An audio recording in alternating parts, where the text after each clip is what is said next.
తప్పు చేసినాడు ప్రతి ఒక్కడు చెప్పేదేంటి? సోది కబుర్లే చెప్తాడు. తప్పు చేయనివాడే, నిజాయితీగా ఉన్నవాడే నిబ్బరంగా ఉంటాడు, నిర్భయంగా మాట్లాడగలుగుతాడు.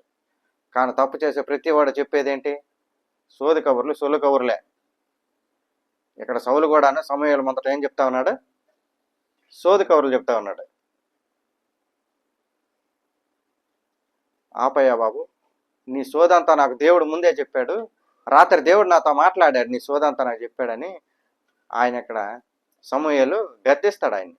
ఎక్కడో ఉన్న నిన్ను తీసుకొని వచ్చి నిన్ను ఇంట్లో పెట్టి నిన్ను రాజుని చేస్తే ఇజ్రాయేల్ ప్రజలకి నువ్వు అల్పుడు అన్న సంగతి నీకు తెలుసు. అయినా నిన్ను తీసుకొచ్చి నిన్ను రాజుని చేస్తే నువ్వు చేసిందేంటి? దేవుని దృష్టికి ఈ రకమైనటువంటి పాపపు కార్యాలు, నీచపు కార్యాలు, ఆయన మాటను ధిక్కరిస్తూ నువ్వు ముందుకు పోతా ఉన్నావు. ఇది సరైనది కాదు. ఇప్పుడు నీ నుంచి కాకుండాను ఇజ్రాయేల్ ప్రజల్లో నుంచి ఇంకొక రాజుని ఆయన కనుగొన్నాడని అక్కడ వాగ్దానం ఇస్తాడు. అక్కడ ఆయనతో చెప్తా ఉన్నాడు. అందుకనే మనం దేవుని మాటకి లోబడి జీవించాలి. దేవుడు చెప్పిన దాన్ని మాత్రమే చేయాలి. మన సొంత ఆలోచనలు ఎప్పుడూ చేయకూడదు. దేవుడి విషయాల్లో మనం ఏం చేయాలని అంటే కొద్దిగా శ్రద్ధగా చూసుకోవాలి. అంతేగాని మన అశ్రద్ధతో దాన్ని మన మీదకి శాపాన్ని తెచ్చుకోకూడదు. పోవునటువంటి ఆస్తులను చూసి ఆ రకమైనటువంటి పశువులు, గొర్రెలు, మేకలు ఇవి ఆస్తేగా.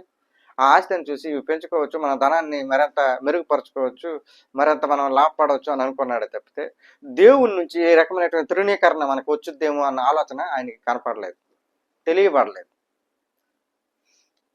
ఈ రెండు విషయాల దృష్ట్యా దేవుడు ఆయన మీద కోప్పడినట్టు మనం చూస్తా ఉన్నాం. దేవుడి విషయంలో మనం జాగ్రత్తగా ఉండాలి.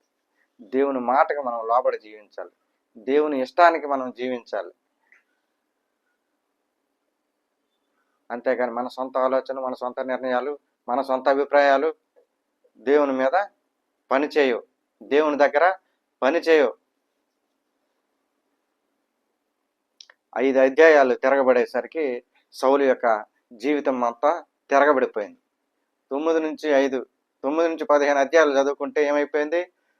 సౌలు యొక్క రాజు యొక్క జీవితం ఏమైపోయింది అంటే తిరగబడిపోయింది.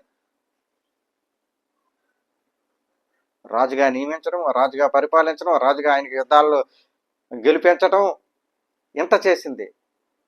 దేవుని మాటను లెక్క చేయక నీ ఇష్టానుసారంగా నీకు నచ్చిన విధంగా నువ్వు చేస్తే నువ్వు తృణీకరణను